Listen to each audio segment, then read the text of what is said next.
NEET paper ചോർച്ചയിൽ NTA ഉദ്യോഗസ്ഥരെ രക്ഷിക്കാൻ CBI കുറ്റപത്രത്തിൽ ഉദ്യോഗസ്ഥരുടെ പേരുണ്ടായേക്കില്ല എന്ന് സൂചന.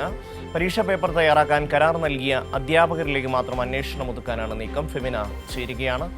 ഫെമിന, എന്തൊക്കെയാണ് വിശദാംശങ്ങൾ?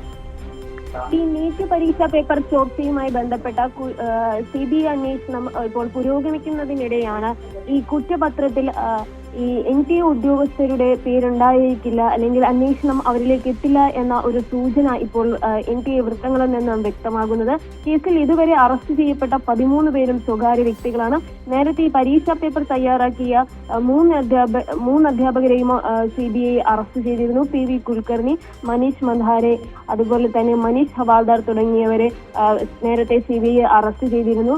എന്നാൽ ഇവർ NTA കരാർ നൽകിയ പരീക്ഷാ പേപ്പർ തയ്യാറാക്കാനായി NTA കരാർ നൽകിയ അധ്യാപകരാണ്. അല്ലാതെ ഇവരെ നിയമിച്ച് NTA ഉദ്യോഗസ്ഥരിലേക്ക് അന്വേഷണം ഉണ്ടാകില്ല എന്നൊരു സൂചനയാണ് ഇപ്പോൾ CBIയുടെ ഭാഗത്തു നിന്നുണ്ടാകുന്നത്. വരും ദിവസങ്ങളിൽ CBI കുറ്റപത്രം സമർപ്പിക്കും. എന്നാൽ ഈ അന്വേഷണം സ്വകാര്യ വ്യക്തികളിലേക്ക് ഒതുക്കിക്കൊണ്ട് NTA ഉദ്യോഗസ്ഥരെ രക്ഷിക്കാനുള്ള ഒരു ശ്രമമാണ് CBIയുടെ ഭാഗത്തു നിന്നുണ്ടാകുന്നത്.